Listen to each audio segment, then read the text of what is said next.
Hey guys, tonight we're diving into a topic that's both scholarly and scandalous. The strange, tangled, and sometimes absurd world of medieval intimacy. It was an age of chivalry, superstition, and questionable herbal tonics. An era where foreplay often meant a polite request and a silent prayer no one was watching. Before we get comfortable, take a second to like the video and subscribe, only if you genuinely enjoy the content. Drop a comment letting me know where you're watching from and what time it is there. It's always fun to see the global crowd tuning in. Now dim the lights. Maybe turn on a fan for that soft hum in the background, and let's gently step into tonight's journey together. Let's kick things off with a major myth. Intimacy in the Middle Ages didn't happen beneath satin sheets with soft music playing. More often, it took place in cramped one-room homes, shared with children, elders, livestock, and a chicken or two that had no sense of boundaries. Privacy, as we know it today, simply didn't exist. For most peasants, the bedroom was also the kitchen, the stable, and sometimes the laundry room. If couples wanted alone time, they had to be clever. Timing was key, so was keeping quiet and, ideally, making sure the kids were asleep and facing the wall. Curtains were considered luxury items. Beds were often communal, and even among the upper class, it wasn't unusual for servants to be sleeping at the foot of the bed, or standing nearby pretending not to hear a thing. Many noble households even kept written records of bedroom arrangements for legal or religious reasons, which is about as awkward as it sounds. Travel didn't help either. Inns typically had shared beds, meaning you could end up sleeping beside a complete stranger. Want to snuggle up with someone special? You'd better check if the bed's already occupied, and if the person brought muddy boots with them. If you were married, and both partners were awake and reasonably clean, you might share a straw mattress and make the most of it. If not married, you had to be stealthy because walls were thin and gossip moved faster than fleas. In monasteries and convents, the rules were simple: no intimacy, no privacy, and absolutely no whispering after dark. Still, human nature being what it is, abbeys often had suspiciously high garden walls. Nothing influenced private life more than the church, and it had a lot to say about bedroom behavior, or rather, what shouldn't happen behind shared curtains. Church doctrine claimed that intimacy had one job: making babies. Not pleasure, not connection, not stress relief, just reproduction. Anything else? Distracting at best, sinful at worst. This wasn't just Sunday sermon talk either. Clergy wrote detailed rules on what was permitted and what was definitely not. Certain days were entirely off limits. Major feast days, fasting days, holy days, even whole religious seasons were considered inappropriate. Thinking of getting close during Lent? Not allowed. Advent? Also no. That left you with maybe a Tuesday in April. Even within marriage, couples were expected to keep things modest and restrained. Affection was acceptable, but only in small doses. Displays of passion? Strongly discouraged. One 13th century guide advised couples to engage in intimacy without pleasure, without sin, and without delay. A checklist that leaves very little to get excited about. The preferred method? Missionary. Not for romance, but because it was seen as the most natural and least likely to upset God, the saints, or your local priest. Anything more enthusiastic? Considered suspicious. Confession played a role too. Priests often asked direct, even intrusive, questions to make sure couples hadn't violated moral codes. These weren't vague spiritual questions. They were very specific and sometimes downright uncomfortable. Let's just say your neighborhood friar probably knew more about your love life than your birthday. Enforcement varied though. Some regions were strict, others more relaxed. Some priests turned a blind eye, and plenty of regular folks just smiled, nodded, and carried on quietly. If you think syncing schedules today is tough, Medieval romance required calendars, a priest's approval, and maybe a little help from Street Valentine, who, ironically, was never married. The church's rules were strict. Sundays? Absolutely not. That was the Lord's Day. Fridays? No, Day of Penance. Wednesdays? Suspicious. Adlent, 40 days. Advent, another 40. Saints' days, fasting days, and even certain moon phases. At that point, the calendar looked more like a spiritual maze than a romantic guide. The point was to keep your mind on heaven, even if your body had other ideas. They even made lists, real lists.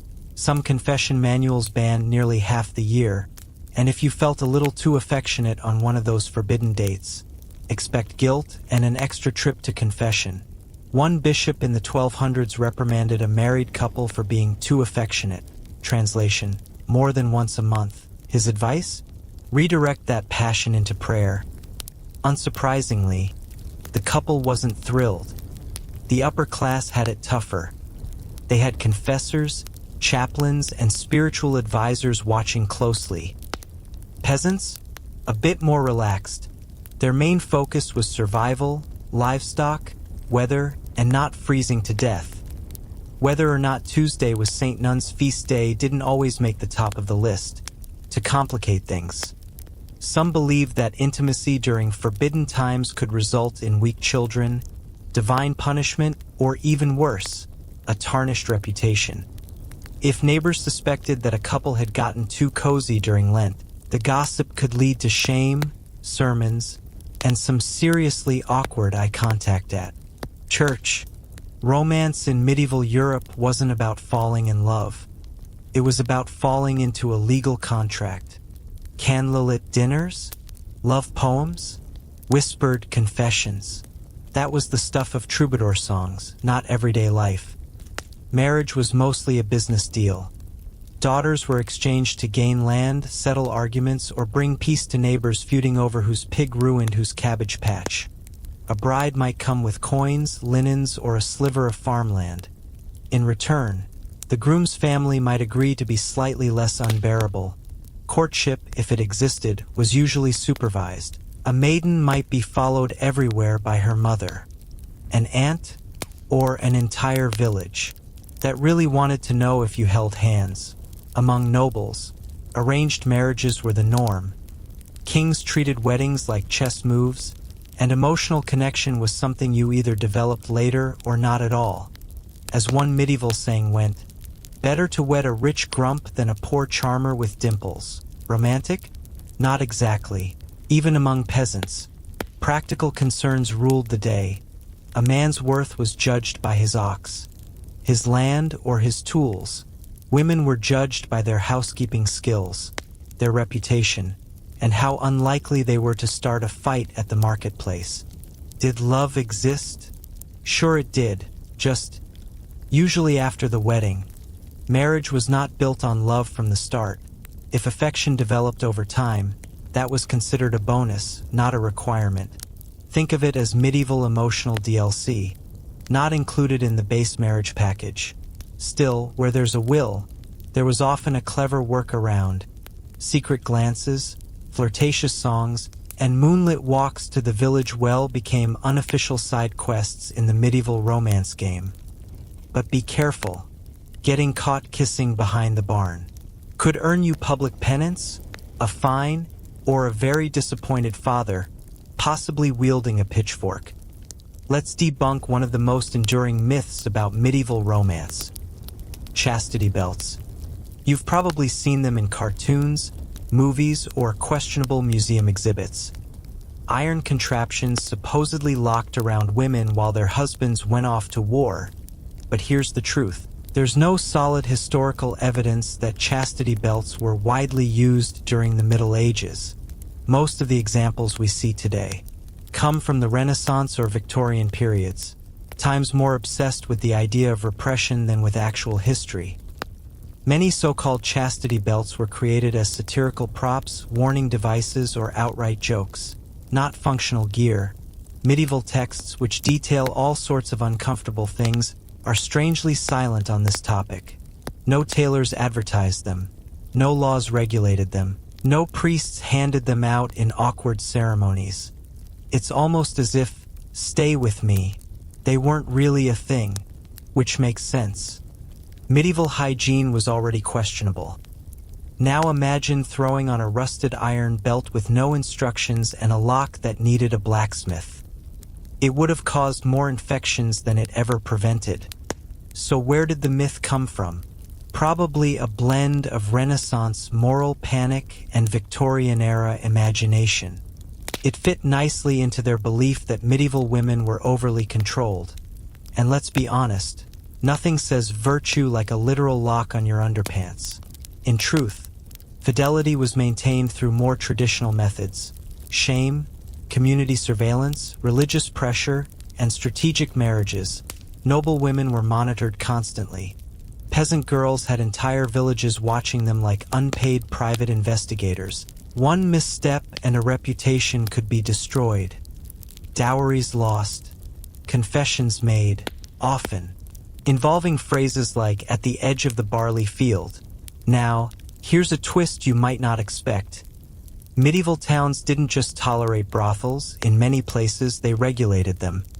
In cities across Europe, especially urban hubs, brothels were legal, taxed, and zoned into specific areas, long before electric lights ever existed. Some towns even hired officials to manage them, titled keepers of public women, which probably made for a very strange entry on a resume. The reasoning?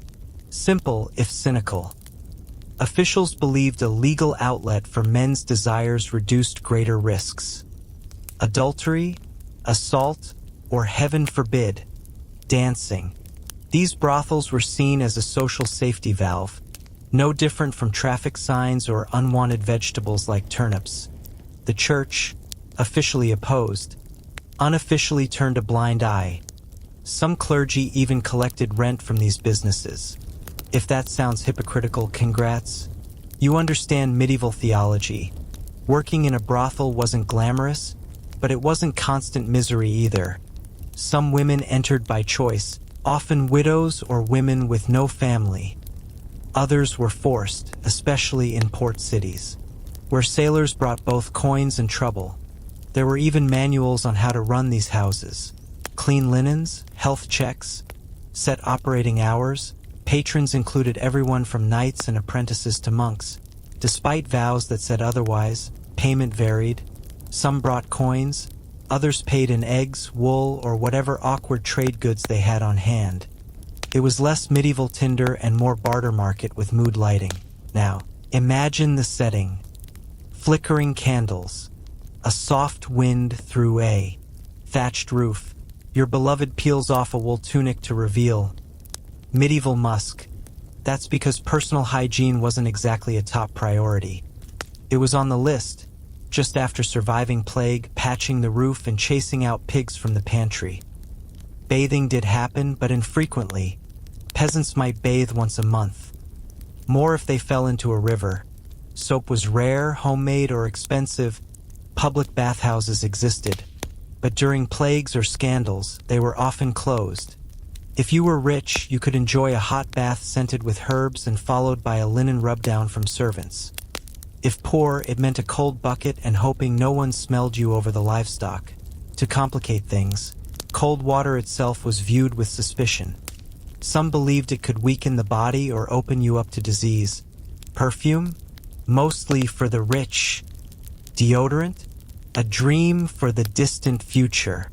Dental care? You might rub your teeth with ash or chew mint leaves. Kissing was an act of courage. Clothing didn't help either. Layers of wool, leather, and fur trapped sweat and stench. You carried the aroma of your entire day, including whatever was in the chamber pot. And yet, somehow, people still flirted, loved, and got close. Maybe love truly is blind, and knows blind. Now, let's talk birth control. Controlling family size in medieval Europe was like steering a cart with no wheels and a stubborn goat. Technically possible, but unreliable. Still, People tried. Just because methods weren't effective by today's standards doesn't mean they were clueless. Some approaches were herbal. Others involved bizarre rituals, like burying objects at your doorstep or drinking wine boiled with beaver testicles. Some believed jumping up and down after intimacy could help. If nothing else, it was a workout. There were even early versions of barrier methods. Linen soaked in odd mixtures, beeswax, and crude prototypes of later devices you do not want to Google. And of course, the church disapproved. Any effort to prevent pregnancy was often deemed sinful.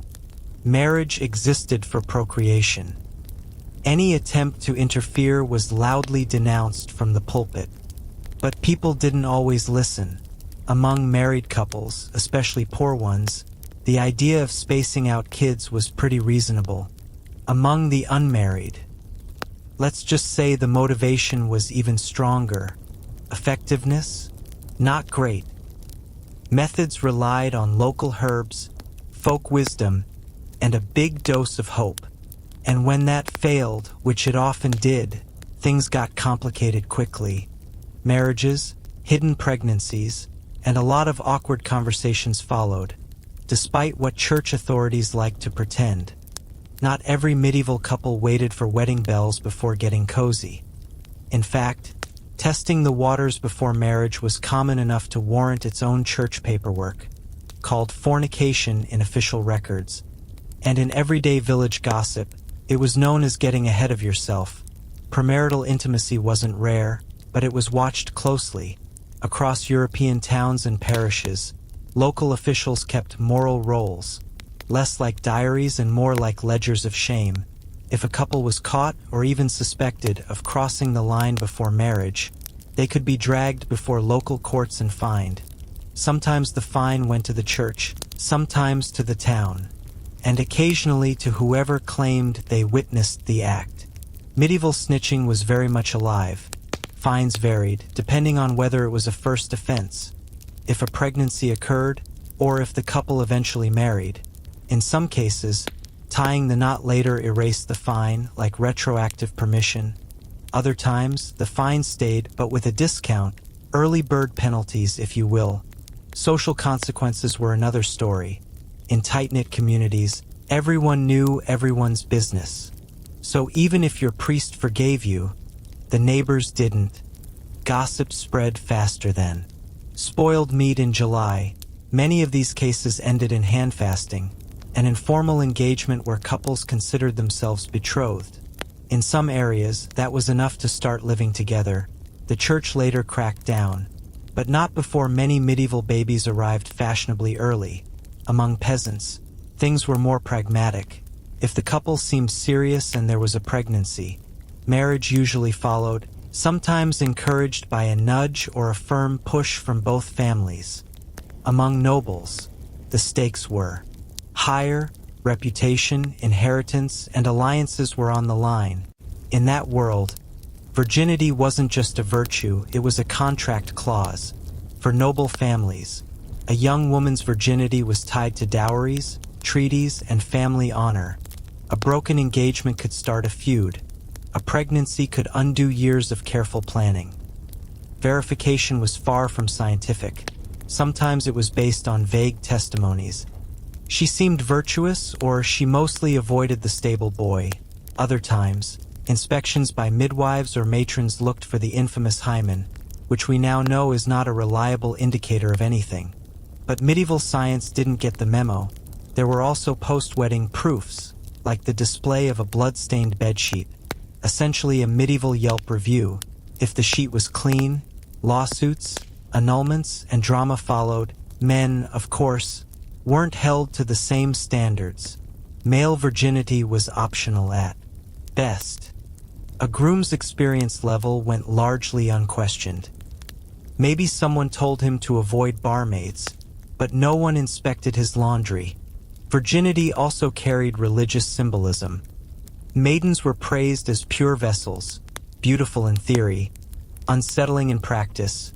Young girls grew up idolizing saints, many of whom died horribly, and if a marriage was annulled due to dishonesty, it didn't just affect the bride.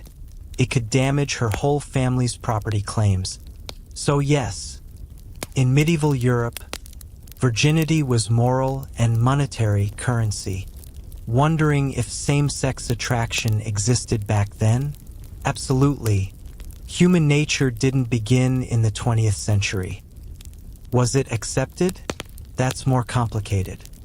Society was shaped by religion, social order, and property laws, all of which had plenty of rules about who could love whom. Spoiler, it was supposed to be a man and woman, married and ideally producing heirs. Officially, the church labeled same-sex intimacy a sin, lumping it with dancing on feast days or reading too many books. Punishments varied. Peasants might get a scolding. Nobles might be ignored if they had enough land. Real life, however, was messier. We have records, letters, poems, even legal cases showing emotional, romantic, and sometimes physical same-sex relationships. Monks wrote each other love letters in Latin that were more longing than brotherly. Noble women shared beds and pledged devotion with poetic intensity. Convents and monasteries created tight-knit emotional bonds. Knightly orders were full of vows and flowery declarations. Historians still debate whether these were platonic or romantic, but either way, feelings were involved, often with poetry. The term sexual identity didn't exist. People didn't come out. They lived quietly, often through coded language or metaphor.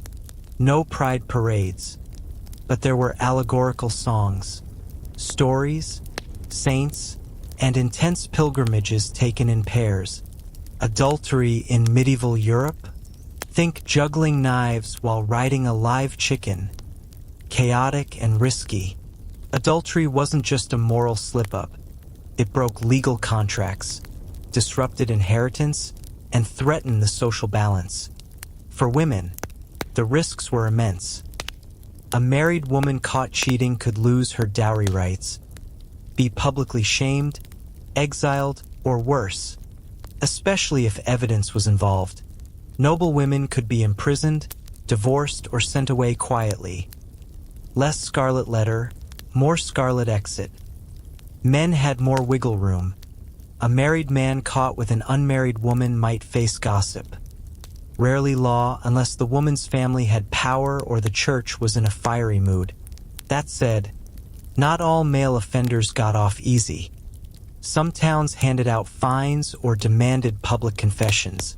Creative punishments existed, walking through town in a shift or funding a new church bell for maximum moral acoustics. The biggest threat? The husband. Honor killings weren't unheard of, especially among nobles. If a man discovered infidelity, custom might allow him to take appropriate action, which depended on his status and how many swords he owned. Among the rich, it could spark scandals, annulments, or decade-long family feuds. Among peasants, it was often settled with fines or a goat. Finally, what about consent? It existed, but not like today. It wasn't about mutual respect or enthusiastic agreement. It was wrapped in law, dowries, and church expectations. Let's begin with the basics. Medieval canon law did, surprisingly, recognize the idea of consent in marriage. A couple who simply said, "I will" to one another, no church, no ceremony, could be legally married. Romantic? Maybe. Confusing? Definitely. But just because the law allowed it didn't mean society truly respected it, especially not for women.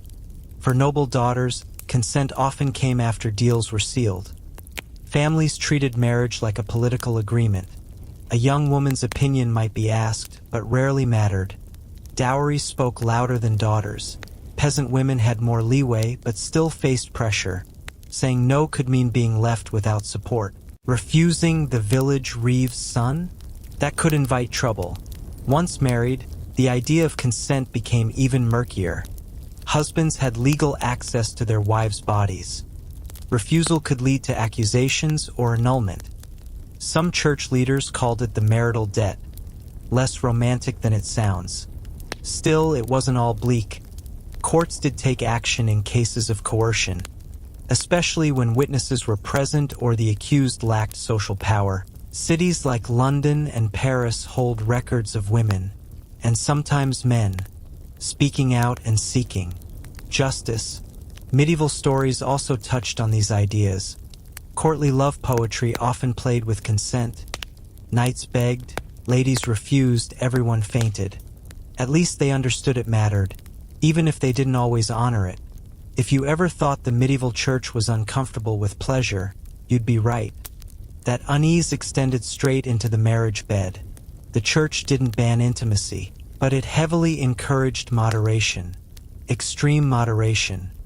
Think, once a month in silence with no smiling.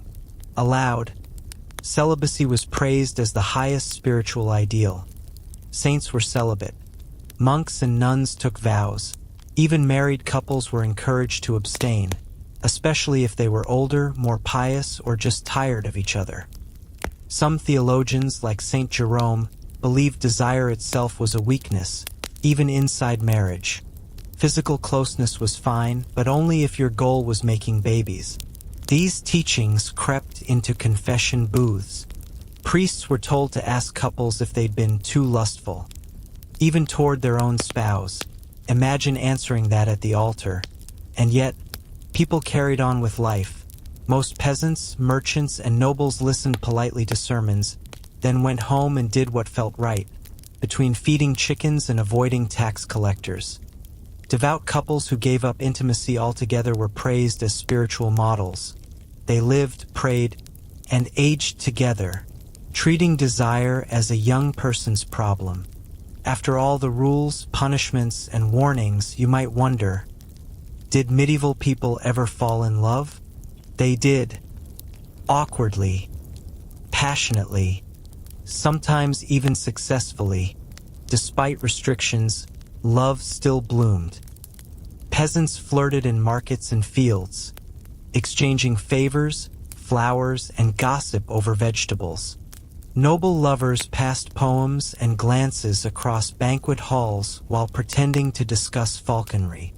Monks and nuns wrote deeply emotional letters that modern scholars still debate. Was it spiritual longing or something more? Literature from the era overflowed with romance. Troubadours sang about noble women who inspired knights to get themselves nearly killed. Courtly love centered on longing from afar, especially for someone inconveniently married to your boss. And yes, sometimes couples actually married for love. Peasants eloped, nobles rebelled, terrifying their family accountants. Interestingly, the church required both bride and groom to verbally agree to marriage, even if that agreement came through clenched teeth while holding a goose as dowry collateral. Once married, many couples built solid partnerships. They worked together, raised children, survived plagues, and endured taxes, which was basically their version of a honeymoon. Letters between spouses showed genuine affection and longing.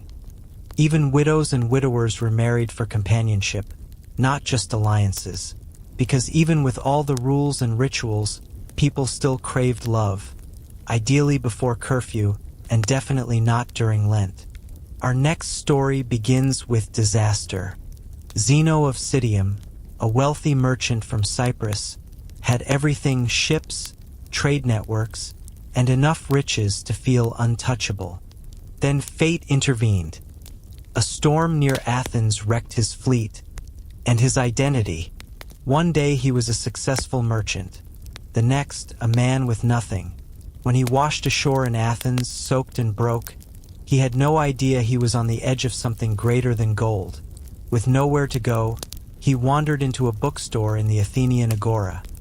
There, he picked up a weathered copy of Xenophon's Memorabilia, filled with the teachings of Socrates. Curious and inspired, he asked the bookseller where he might find someone like Socrates.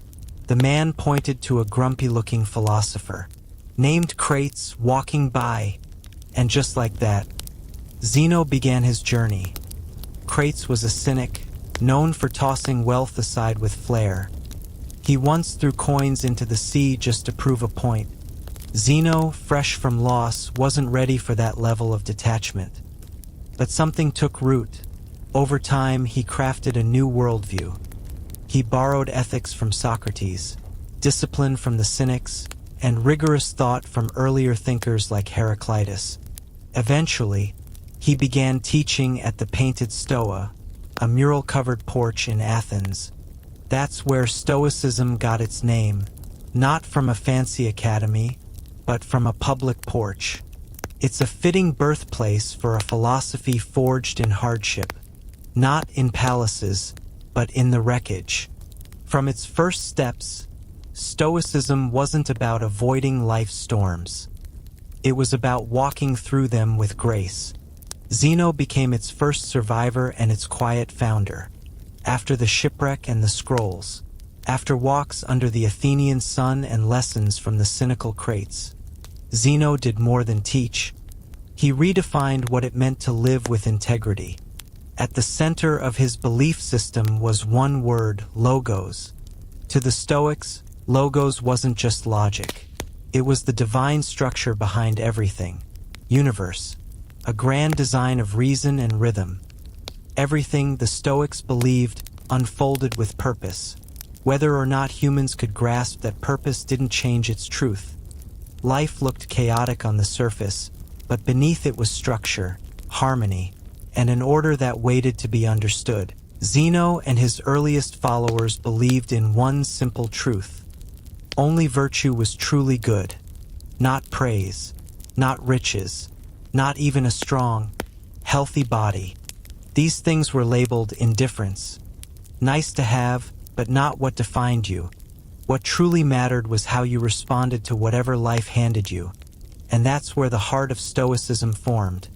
When life turns turbulent, the Stoic remains rooted, not numb but steady. External things can't be controlled.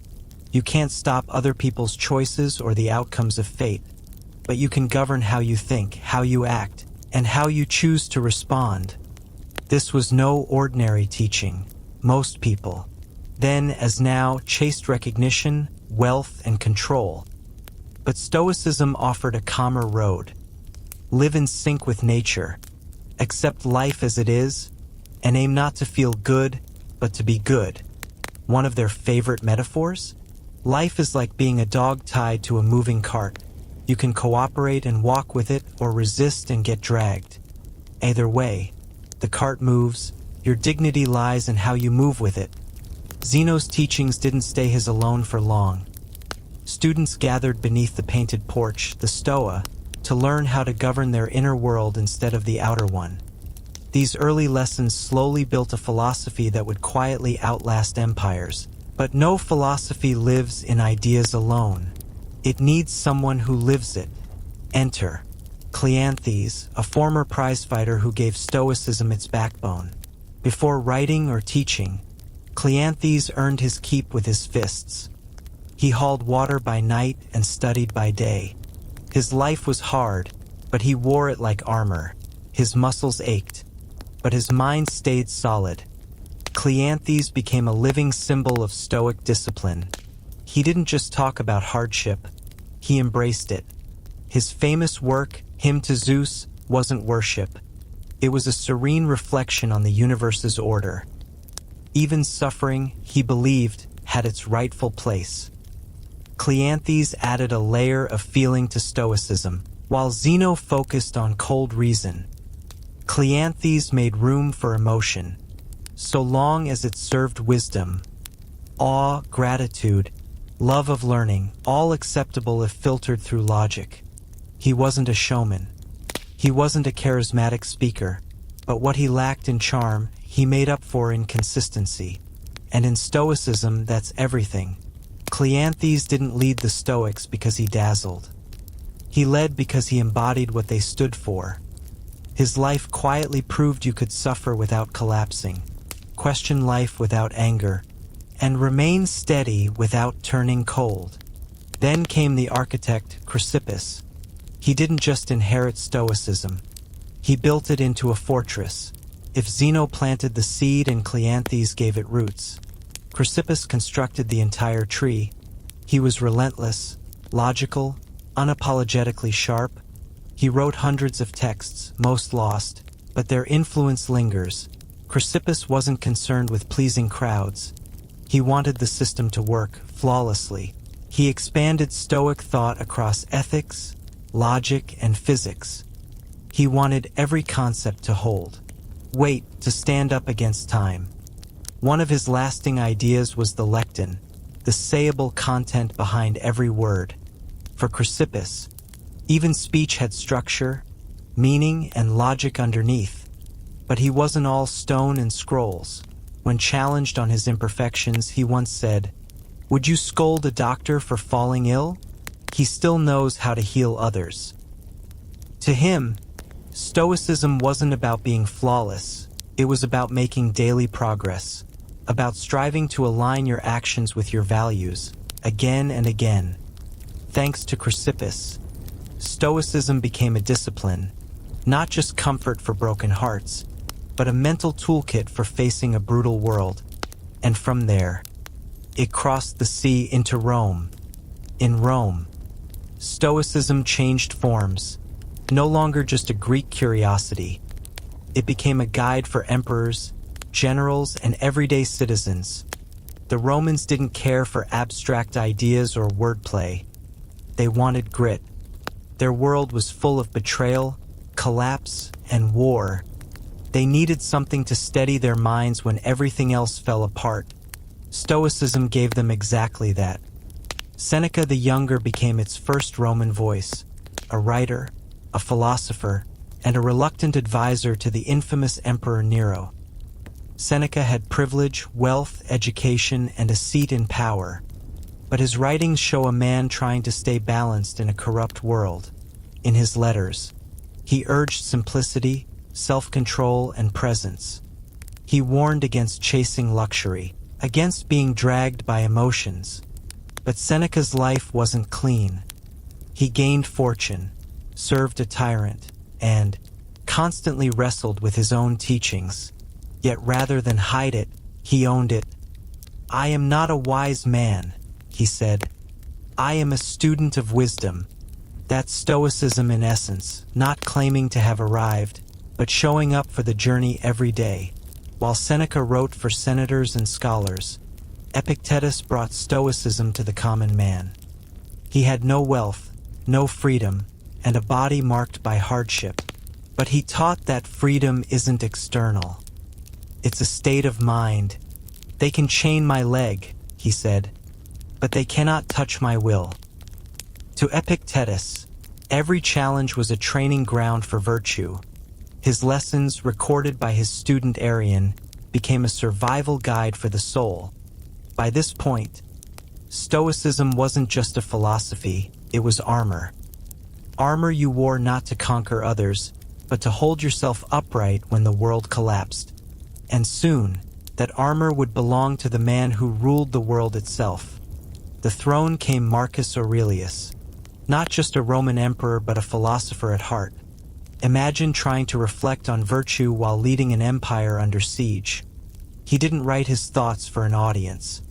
He wrote them for himself, and somehow those words survived as the Meditations. Crowned in 161 CE, Marcus was born into wealth and power, yet his life was marked by hardship. Plagues ravaged Rome. Germanic tribes stormed its borders. His co-ruler Lucius Verus died young. His own generals turned against him, and perhaps most painful, his son Commodus would later unravel all he had built. Through it all, Marcus turned inward. He didn't craft speeches for crowds. He scribbled quiet reflections, notes of discipline and reason written during war camps and sleepless nights. Each day, he wrote, "Expect to meet arrogance, betrayal, selfishness." This wasn't pessimism. It was armor. A mindset trained to face adversity with calm. He saw insults not as personal attacks, but as signs of ignorance. He reminded himself that he could die tomorrow or today, so act now, not in fear, but in purpose.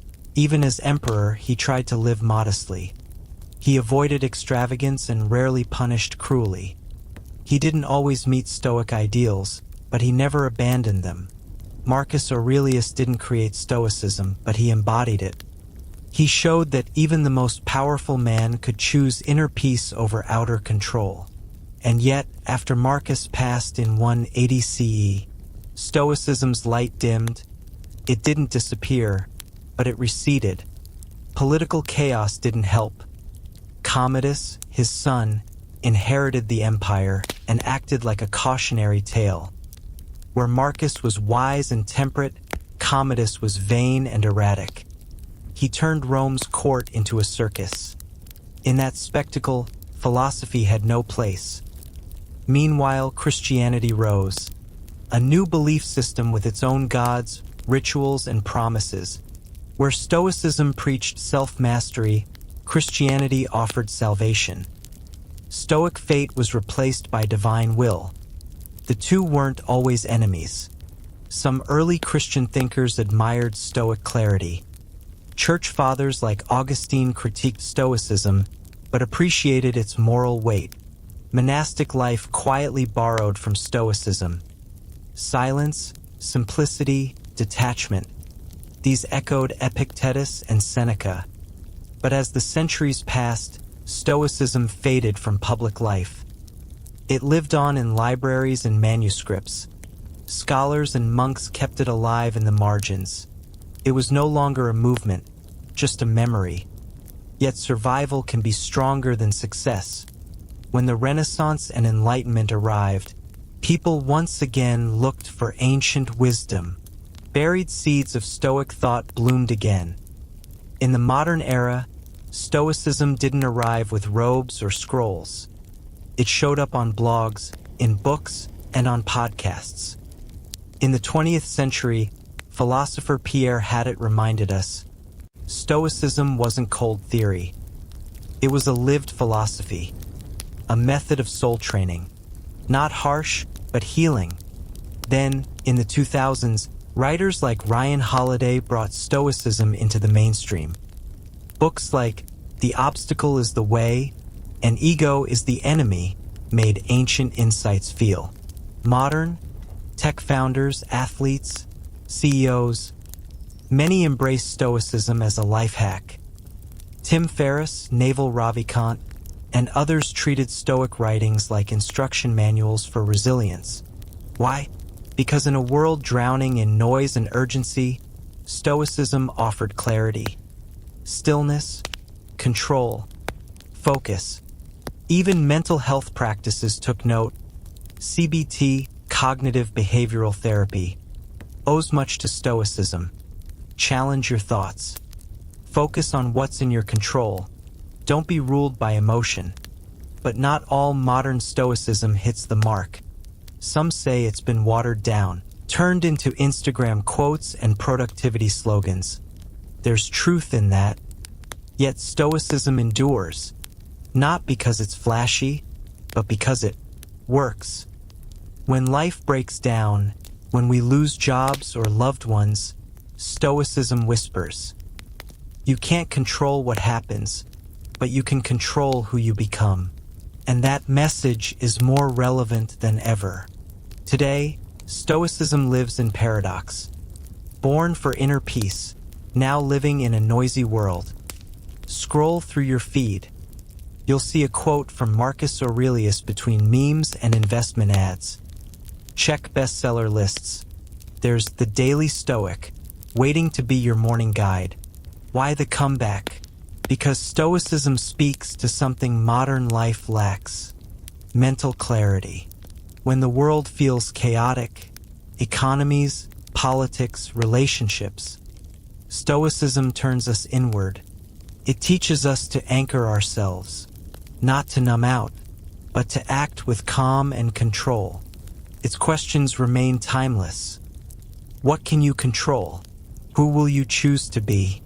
Unlike other ancient teachings that pull you away from life, Stoicism pushes you into it. Just better prepared. Raise your kids. Do your work. Help your neighbor. But do it with composure, not craving. That's why Stoicism today is an active rebellion. Not loud rebellion, but quiet resistance. Against noise, panic, and ego. It's the courage to pause before reacting. The strength to be kind in cruelty. The grace to move forward when things fall apart.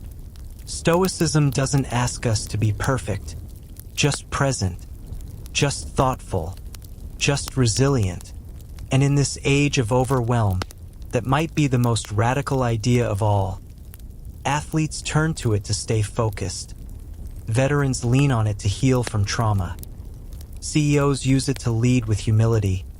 Even teenagers, lost in the chaos of constant scrolling and online comparison, turn to Epictetus for sanity.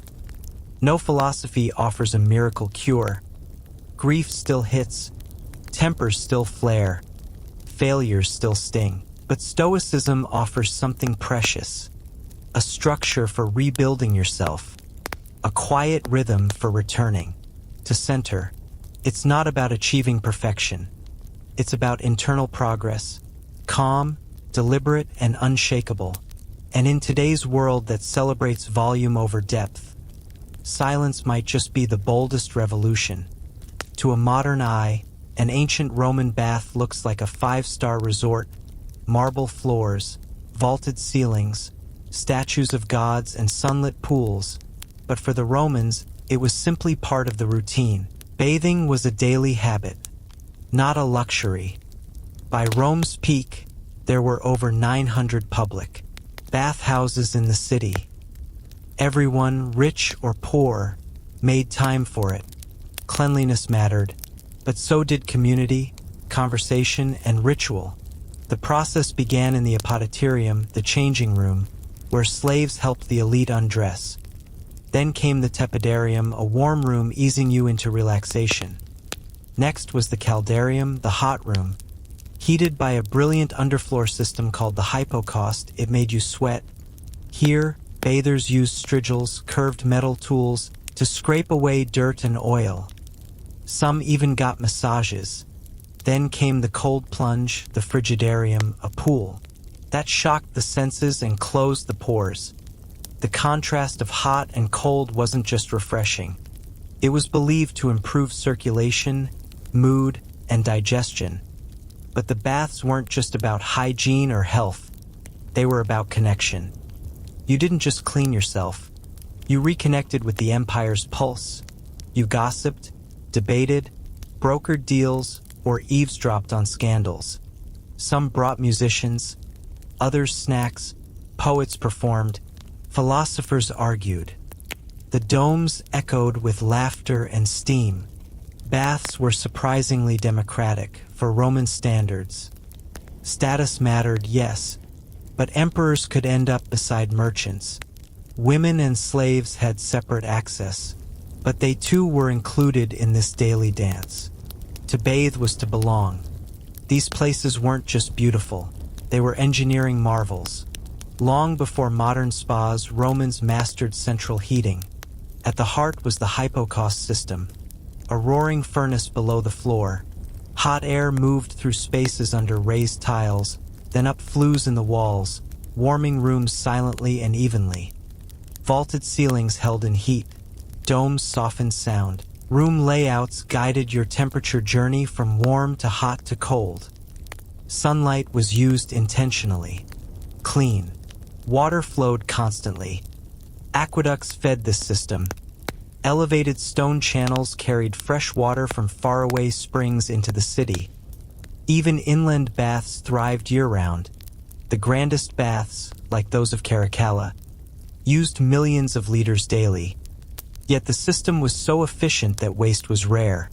Steam rooms, saunas, flushing toilets, all functioned through gravity-powered drainage.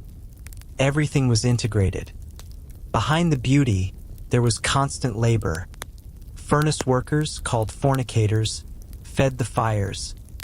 Others cleaned pools, replaced tiles, and maintained plumbing. It was relentless work, but the result was timeless. Many baths stood for centuries, a tribute to Roman ingenuity.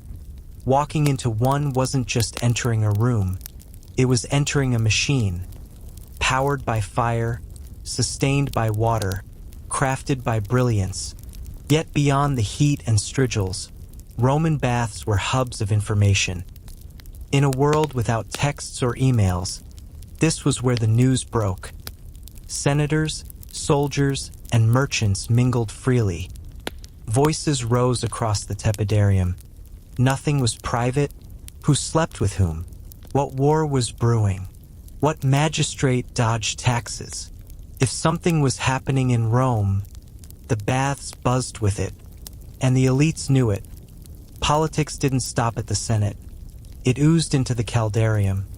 A senator might accidentally run into a rival and float a proposal under steam. A client might get advice or a warning. In the warm waters, even emperors joined in. Hadrian and Antoninus Pius visited public baths to appear relatable. Of course, they had private wings too, but mingling with the masses sent a message.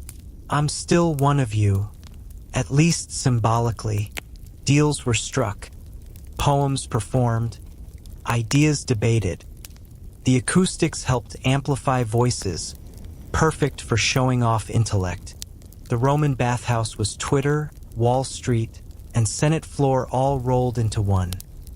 Unfiltered, theatrical, and strategic. But in that steamy haze, real power shifted. Military plans, business deals, personal vendettas. Many began here, not in marble halls, because in heat, with garments off and egos softened, people said what they meant. Bathing was more than beauty. It was medicine. Roman doctors praised the baths. Philosophers supported them. Generals encouraged them. Hot rooms loosened muscles, opened pores, improved circulation. Cold plunges refreshed the senses, reduced inflammation. Strigils cleaned the skin, removing dirt and oil. Massages followed, often with herb-infused oils or simple olive oil. Today we'd call it spa therapy. They called it daily life. Some bathhouses even had clinics. Greek-trained doctors offered exams, dietary advice, or treatment. If your joints ached, your stomach turned, or your head pounded. Your prescription might be, go to the bath. The Roman bath wasn't a retreat from life. It was how they lived well. The blistering heat of distant provinces, the Roman bath culture still thrived. Cities like Timgad in Algeria, Jerash in Jordan, and Bath in England all featured grand thermae, lavishly adorned with mosaics, statues, and inscriptions celebrating imperial generosity. These weren't just civic amenities, they were propaganda in stone.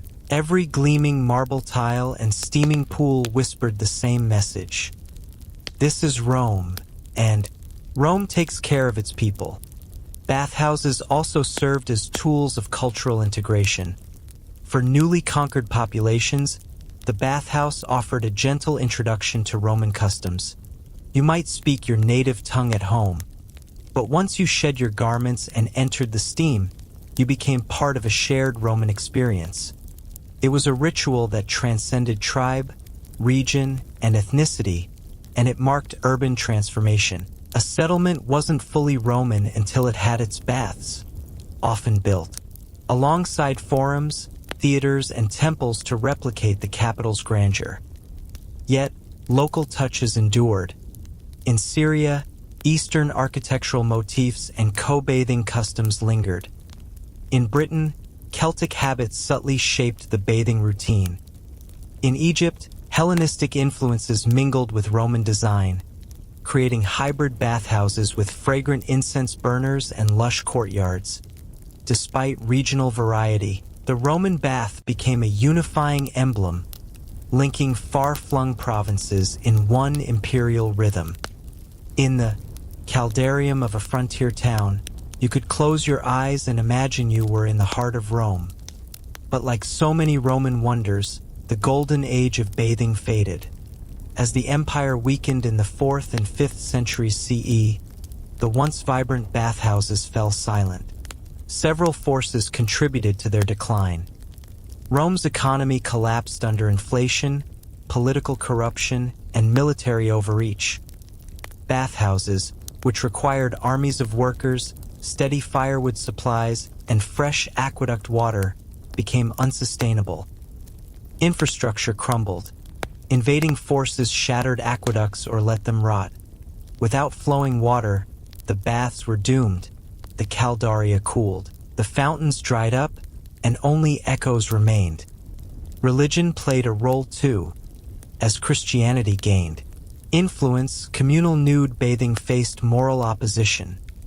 Church leaders denounced baths as dens of vanity and pagan indulgence. Some emperors tried to preserve them for public health.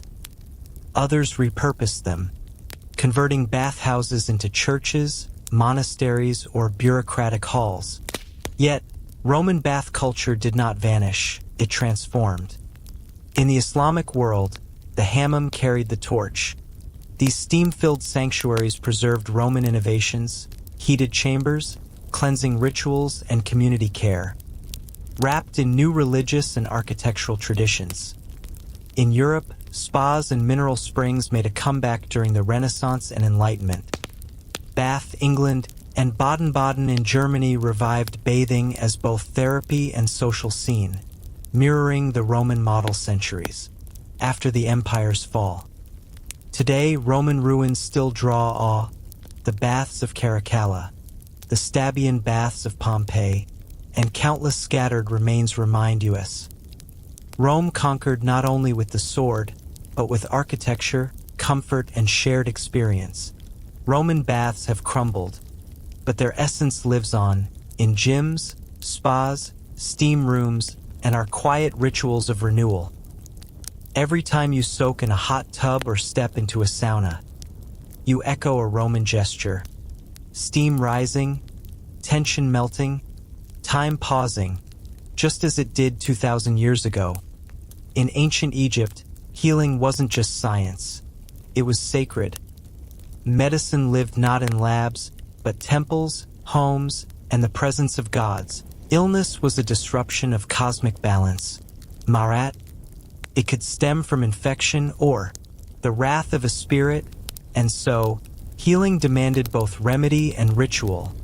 The physician, called SWNW, was part scientist, part mystic.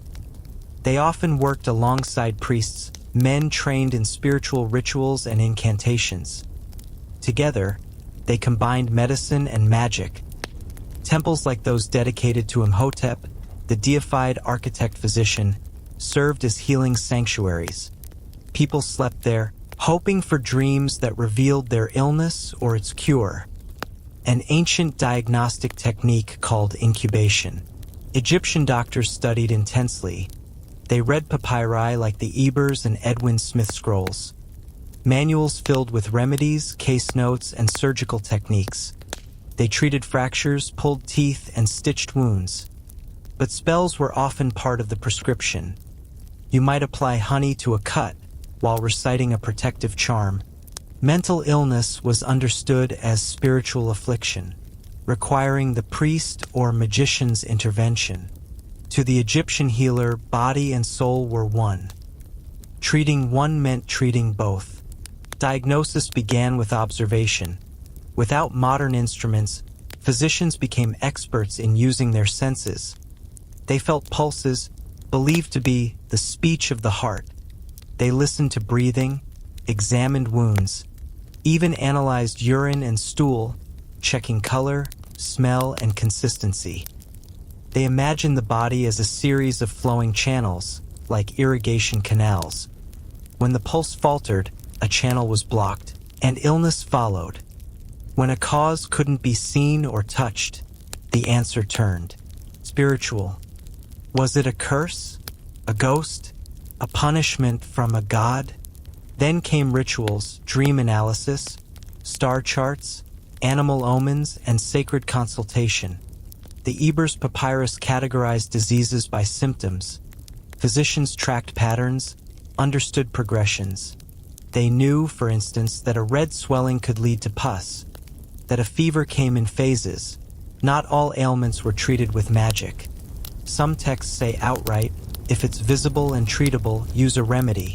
No spell required. But when science failed, the gods were summoned. To be a physician in ancient Egypt was to bridge two worlds, with one hand mixing salves, and the other reaching toward heaven. Egyptian medicine operated in a world filled with unseen forces, but with sharp observation, skilled hands, and generations of gathered wisdom, their physicians tried to reveal what was hidden. When it came to healing, Egyptian doctors had an astonishing toolkit. Their pharmacies weren't stocked with pills or injections, but with herbs, minerals, animal products, and sacred oils. These were often blended with surgical methods and ritual chants, a seamless mix of science and spirit. At the core of their practice was the Ebers Papyrus, a 110-page scroll dating back to around 1550 BCE. It included over 700 prescriptions, tackling everything from stomachaches and skin infections to infertility and dental pain. Each treatment was tailored, not just to the illness, but also to the patient's body and status. The instructions covered mixing methods, timing, application, and often a spoken spell. One favorite remedy? Honey.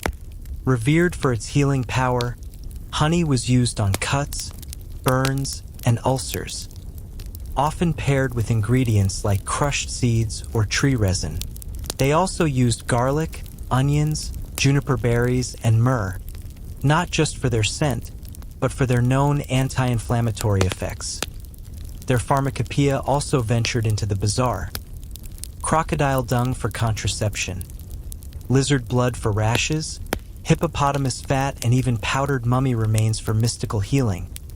To us, this may sound grotesque, but to the Egyptians, the power of a substance lay not only in its physical properties, but also in its symbolic and spiritual essence. Minerals like natron, a salt, were used to cleanse wounds. Copper was crushed and applied to prevent infection. Oils from lotus flowers, castor beans, and black cumin soothed pain and nourished the skin.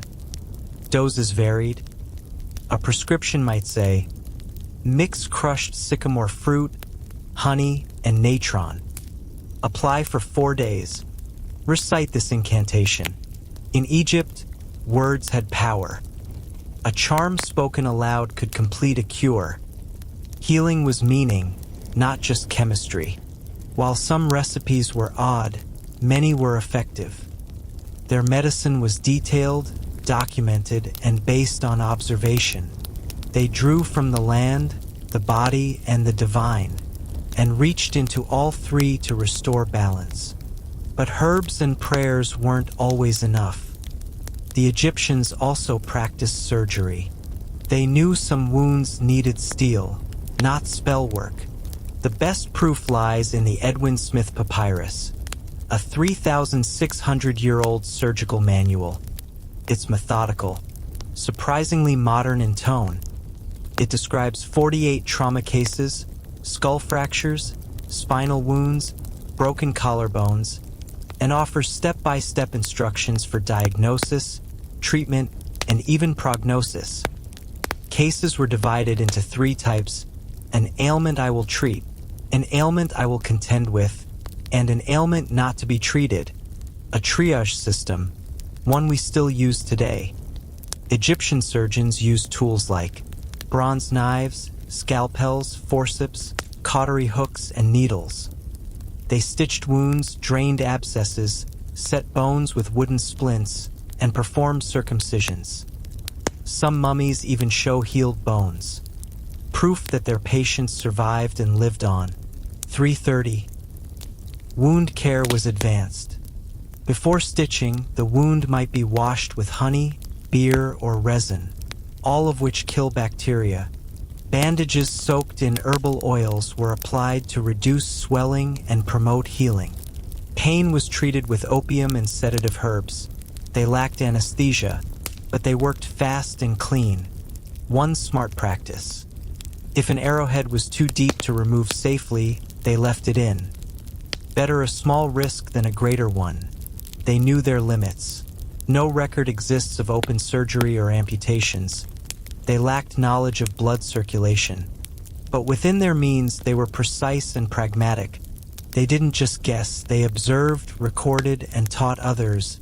Through scalpel and scroll, Egypt laid the foundation for hands-on medicine.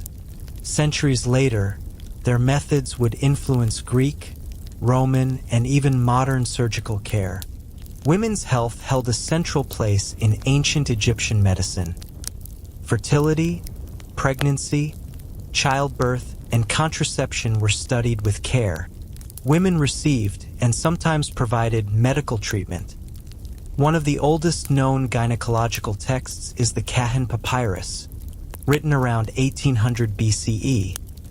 It outlines diagnoses and remedies for infertility, miscarriages, vaginal issues, and complications during birth. Each entry follows a pattern: symptoms, examination, diagnosis, and treatment. Sometimes practical, sometimes magical, often both. For pregnancy tests, they used barley and emmer wheat. A woman would urinate on both. If barley sprouted, it was a boy. If emmer sprouted, a girl. If nothing sprouted, she wasn't pregnant. Strange? Perhaps. But modern tests show some hormonal impact on germination. It wasn't just superstition. Birth control was creative. Honey, acacia leaves, and dates were mixed into pastes and inserted as contraceptives. Crocodile dung also appeared, likely used for texture and symbolism rather than biology. Midwives led childbirth. Women gave birth squatting on birth bricks. Incantations were chanted to repel demons, especially Ammit, the feared spirit of miscarriage. Amulets of Tauret, the hippo goddess, were worn to ensure a safe birth. If labor stalled, castor oil was massaged on the womb, or herbal drinks were offered to stimulate delivery. Caesarean sections were unknown. If natural birth failed, death often followed. Still, Egyptian obstetrics was sophisticated. They honored fertility as divine, treated motherhood as sacred, and approached childbirth as a union of body and soul. To the modern eye, mixing magic and medicine may seem contradictory. But to the Egyptians, it was essential. Healing required treating what was seen and what was unseen. Illness came from injuries, yes, but also from spirits, curses, or angry gods. If you fell and broke your arm, it was physics. If your stomach ached with no cause, it might be a spirit or a ghost seeking revenge. In these cases, physicians turned to Heka, the sacred power of magic, granted to humans by the gods. Heka wasn't illusion. It was force, real and divine. Healers used it to enhance medicine, to shield wounds from infection, to cast out unseen forces. Spells were not afterthoughts. They were ingredients. Ancient texts like the Ebers Papyrus and London Medical Papyrus contained spells alongside treatments. For the Egyptians, to heal was to balance all things: matter, mind, and magic. Some verses were poetic, others intense. One incantation for treating burns says, "O Isis, mighty enchantress, I summon you to extinguish the fire on your servant's skin, just as you soothed the flames that once burned your own son, Horus." Spoken words were believed to hold divine essence, transforming basic ingredients into miraculous cures. Another layer of healing came through amulets, crafted in shapes like the eye of Horus, the ankh, and the scarab beetle. Each held deep symbolic meaning. These charms were believed to offer protection, repel disease, and defend both the living and the deceased. Some were sewn into wrappings or placed directly on the body's wounds. Healing rituals often included appeals to specific deities. Sekhmet, the fierce lion-headed goddess of disease, was both feared and revered for her curative power.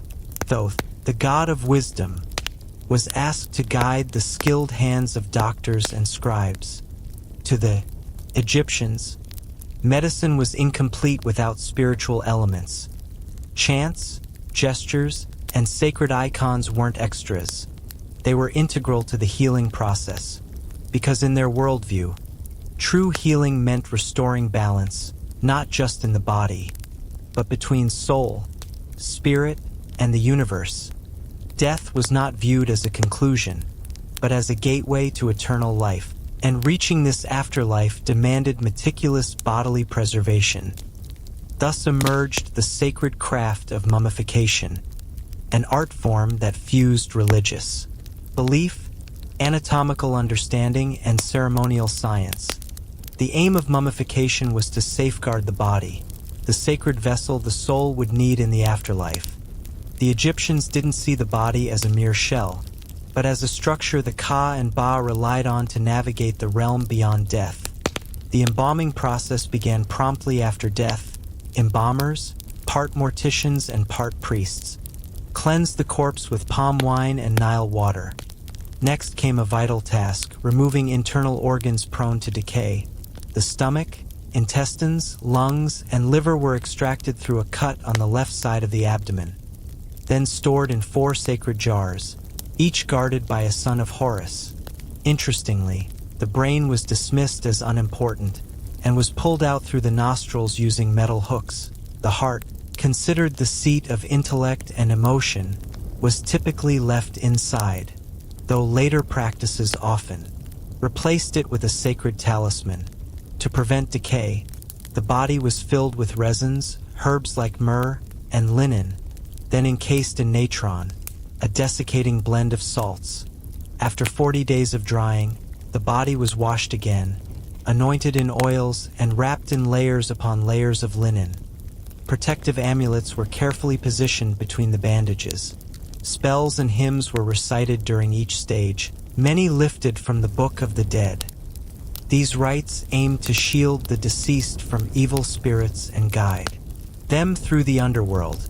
Embalmers sometimes wore a mask of Anubis, the jackal-headed deity of embalming, invoking divine authority for the sacred task. In a way, mummification was Egypt's most elaborate medical undertaking, an intricate union of chemistry, surgery, and metaphysics. It wasn't about prolonging life, but ensuring that life endured beyond death. Each layer of linen was a step toward immortality. Each charm, a form of medicine for the soul, while temples preserved spiritual secrets. Papyrus scrolls documented Egypt's medical intellect. Egyptian medicine wasn't primitive guesswork. It was an organized and methodical science, much of it preserved through written records. One of the most renowned documents is the Ebers Papyrus, dated to 1550 BCE, though likely transcribed from even older knowledge. This over 100-foot-long scroll lists more than 700 remedies, covering ailments from toothaches to mental illness and tumors. Its entries included diagnoses, symptoms, treatments, and often associated spells. Another invaluable text is the Edwin Smith Papyrus, a hands-on surgical manual written with clinical detail. Unlike many spiritual-heavy writings, this one reads like battlefield notes. It includes real case studies, mainly of fractures and cranial injuries, detailing examination, treatment, and prognosis. The Kahan Papyrus focuses solely on women's health, fertility, and gynecological concerns. It even outlines early forms of contraception and obstetric procedures. These were not esoteric scrolls hidden from view, but core curriculum for Egypt's medical students. Young doctors trained in houses of life, temple-based schools that combined medicine with astronomy, theology, and math. Trainees copied medical texts, practiced incantations, and shadowed veteran physicians. Egyptians believed in passing down wisdom, refining it with each generation. These records often credited divine inspiration, particularly from Thoth, god of learning and script. Practitioners were more than healers. They were guardians of sacred and scientific legacy. Some of this ancient knowledge made its way to Greece, where figures like Hippocrates and Galen learned from Egypt's structured methods. Egyptian ideas helped shape the very foundations of classical Western medicine. When the rest of the world leaned heavily on superstition, Egypt offered one of the earliest models of evidence-based, written, and repeatable medical science. Their manuals, inked on papyrus and archived with purpose, served as blueprints for centuries to come.